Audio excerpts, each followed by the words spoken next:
Hello and welcome to this clip on atom economy and percentage yield.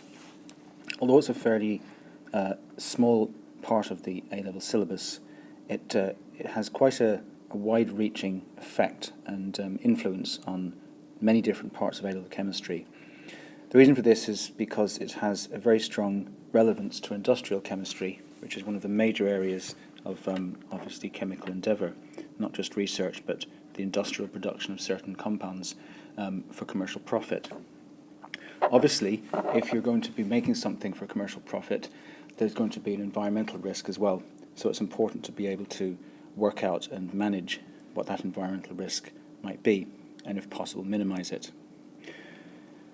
So this idea is in the A-level chemistry syllabus to enable you to start thinking along those lines, because some people who are taking A-level chemistry may go on to take chemical engineering or that kind of degree after they've finished their course. So the beginnings of an awareness of its importance is quite crucial.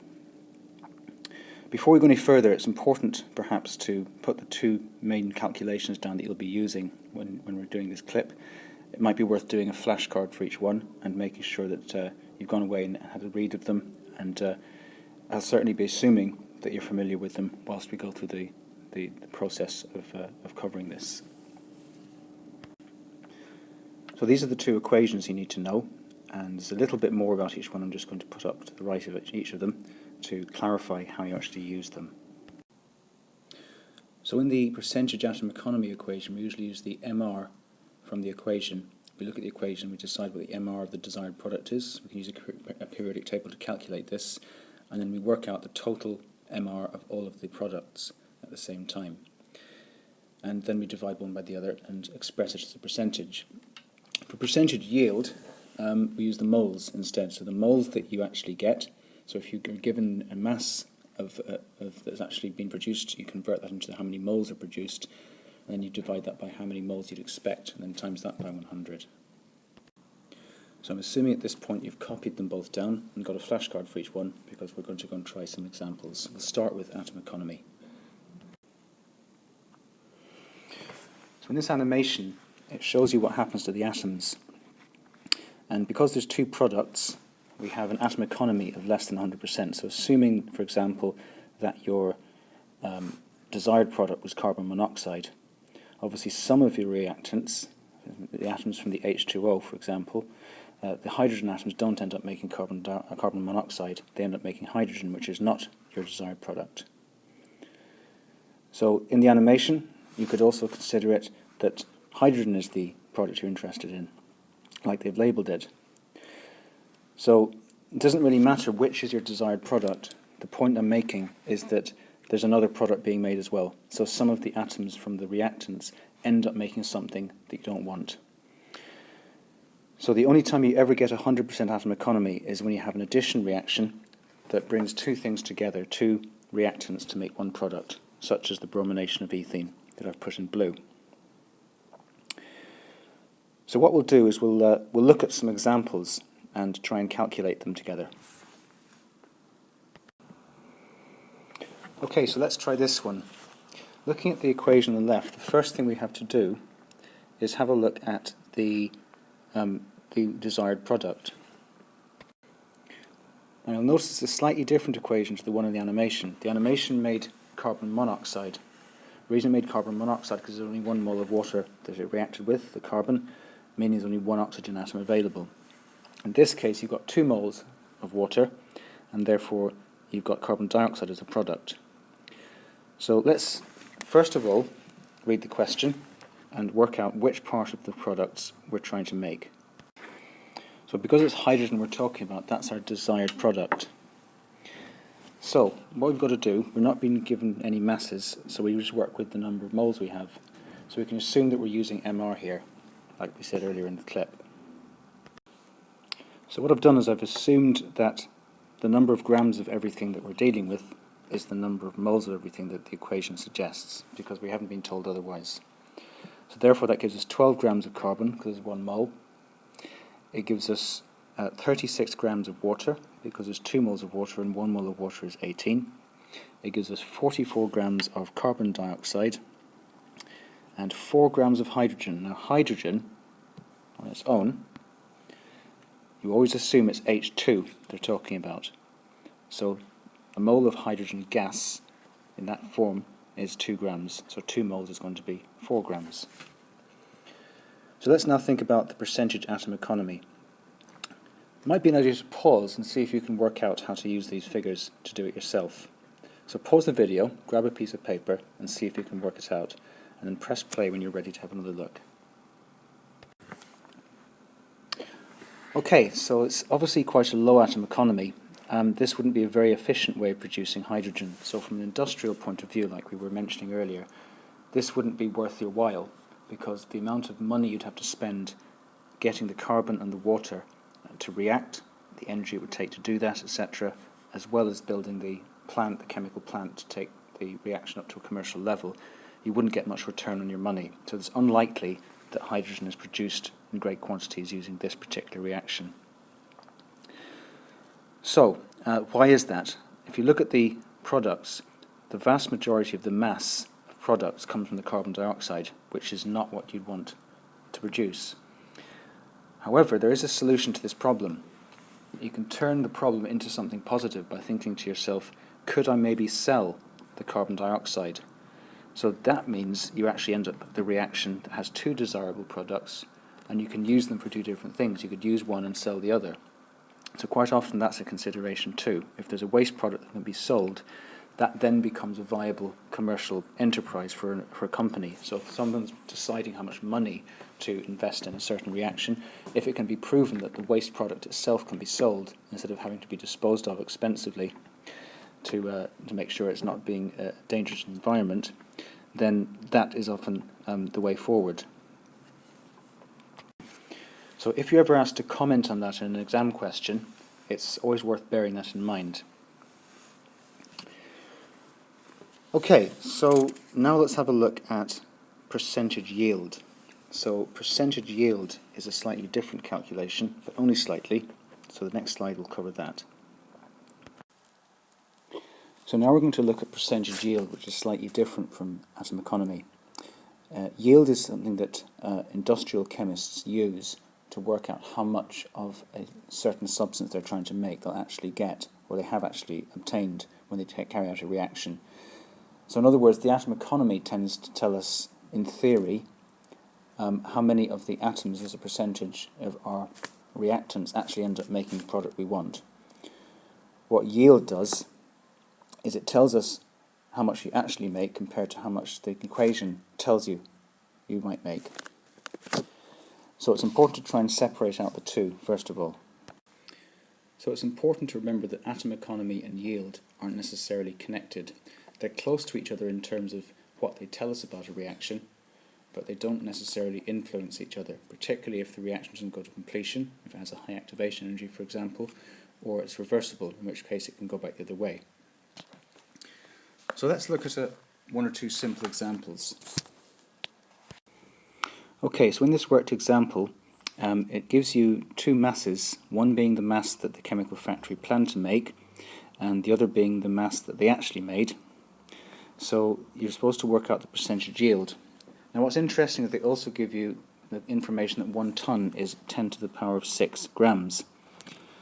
So there's 2 possible ways you could do this. One would get the right answer, but not all the marks. Another would get the right answer, but all the marks. So I'm going to show you both, and you can decide for yourself which one's more appropriate to use.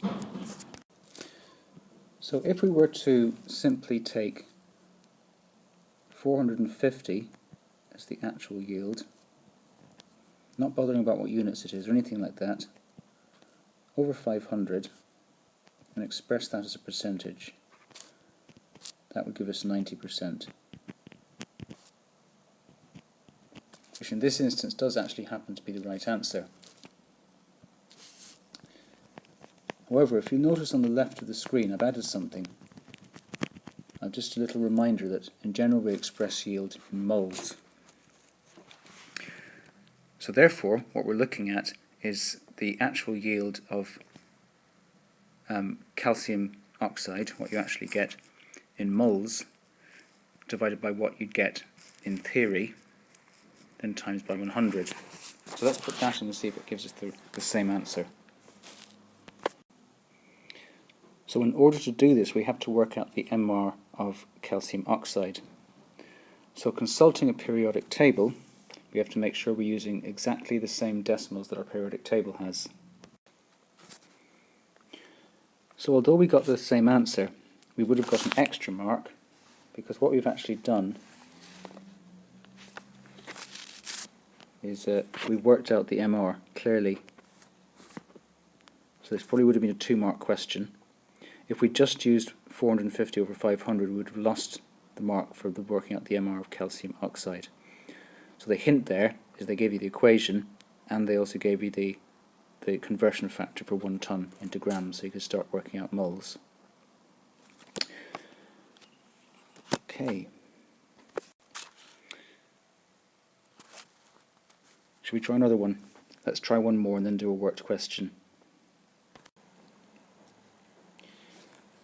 So this is a slightly different version they could give you.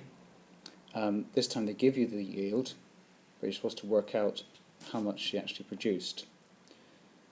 So if she burned 24 grams of magnesium, then that would be the starting amount. So you have to work out in terms of moles how many moles of magnesium oxide she would have got.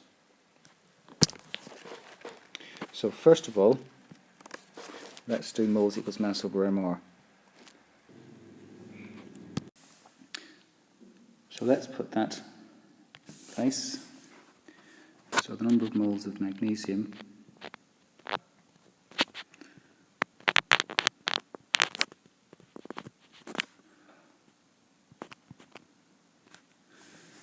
should be 24 over the atomic mass of magnesium, including the decimal place the periodic table gives me. So I'll just put it into my calculator. 24 divided by 24.3 gives 0.988 moles.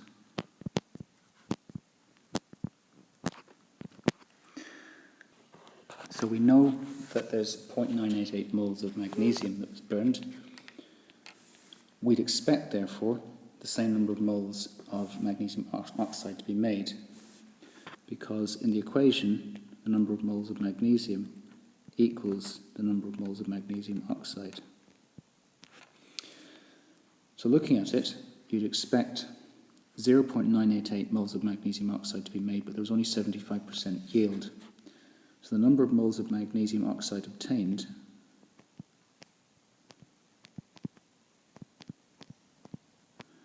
is going to be 0.75, which is our percentage, times 0.988.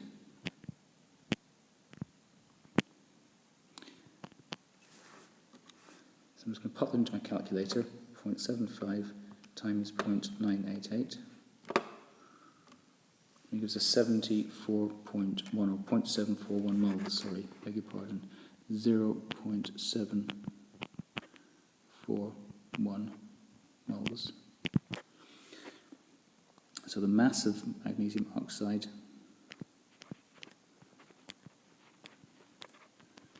is going to be moles times MR equals 0.741 times 40.3, and that gives us 29.86 grams.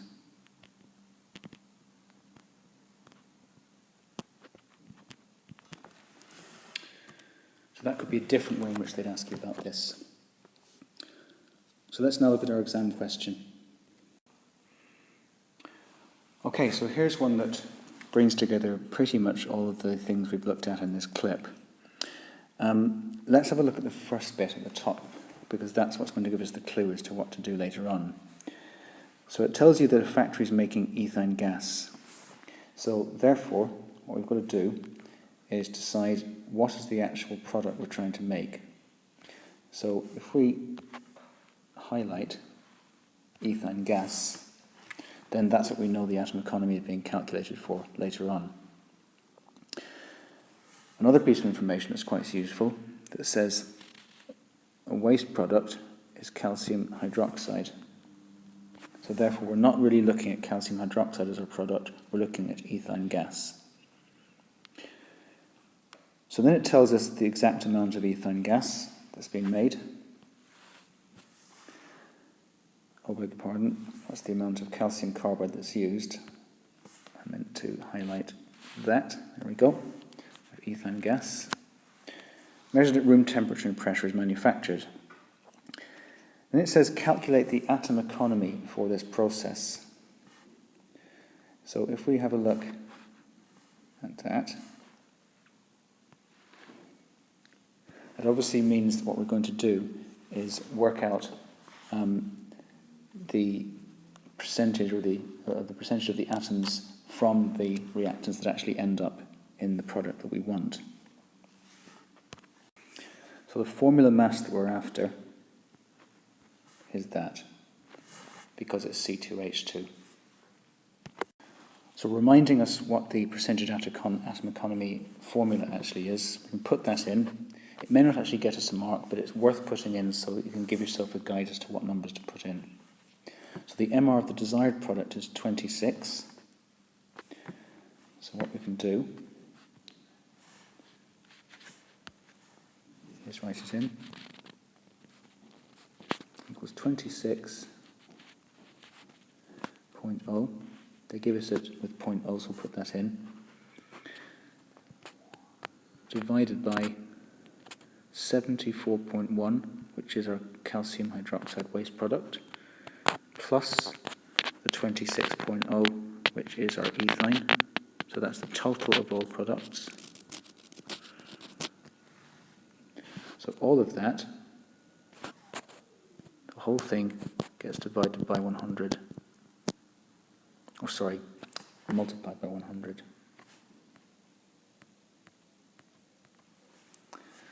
Okay.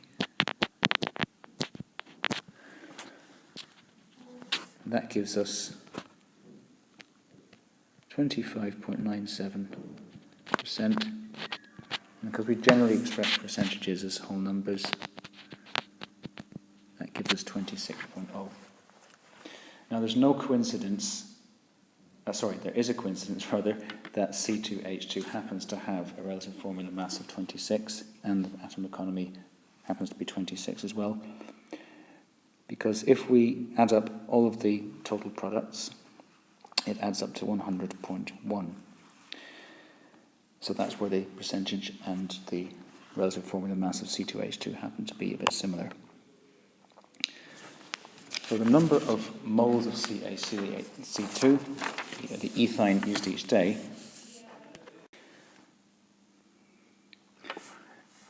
so the next one asks us to work out the number of moles of calcium carbide,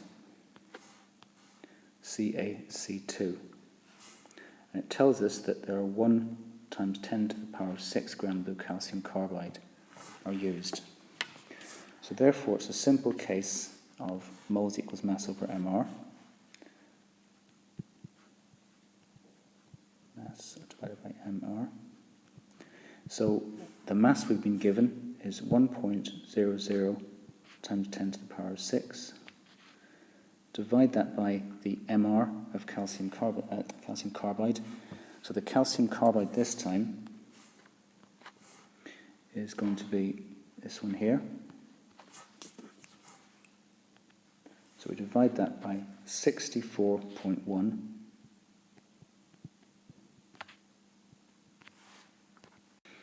And I make that out to be 15,600.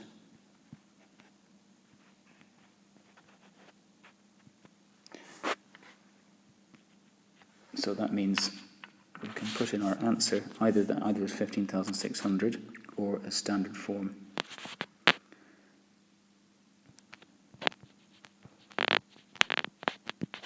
Like so.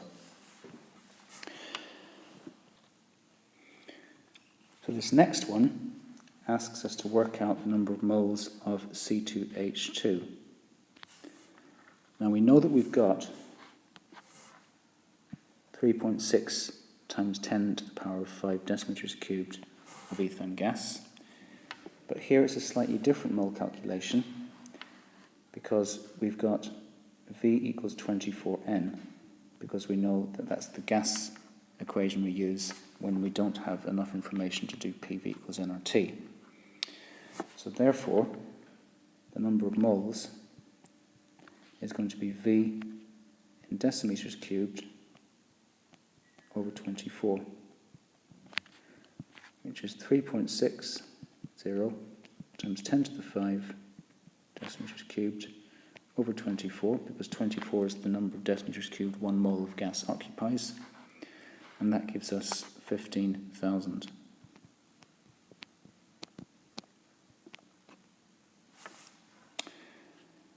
And finally, the percentage yield. So what we're looking at here is the idea of what we talked about a few minutes ago. So the percentage yield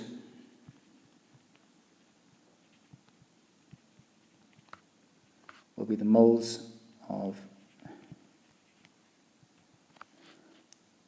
the moles you actually get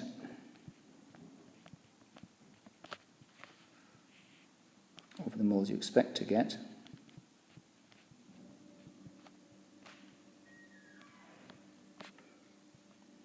times 100. And we've just calculated that, haven't we?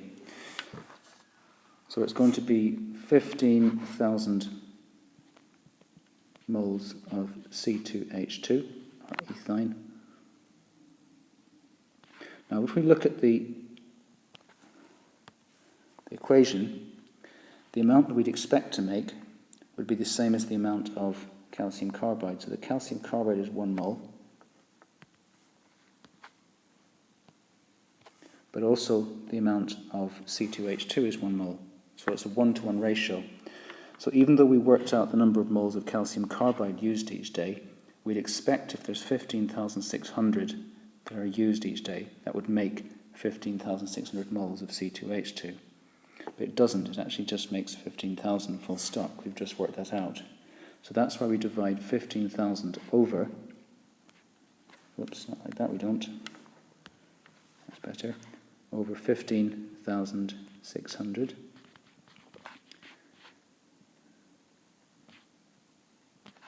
And we times that by 100. And that gives us 96.2%. So finally, at the bottom, it asks us to comment on the percentage yield and the atom economy in terms of sustainability. So the atom economy is quite low, at 26, and the percentage yield is actually quite high.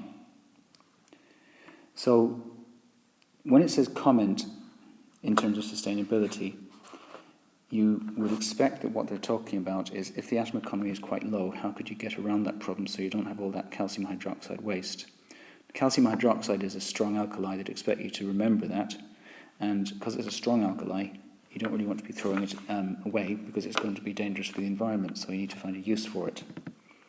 So because I'm running out of room a little bit at the bottom, I'm just going to print this part out and pop it down there in a second. So this part would require you to think in terms of the environment, like I've just mentioned. So there's a lot of waste in this product, a lot of waste product being made. So if it's 26% of it only is the stuff we want to make, then that means that 78% is products we don't want to make. So we need to try and find a use for them, or alternatively find a different way of making our ethine that has a better atom economy. Okay, so that brings us to the end of this particular clip. I hope you found it useful. Obviously, any questions you've got, as usual, go and see somebody at Subject Extension, or maybe have a chat to your teacher. But thanks for listening, thanks for your time, and all the best. Bye.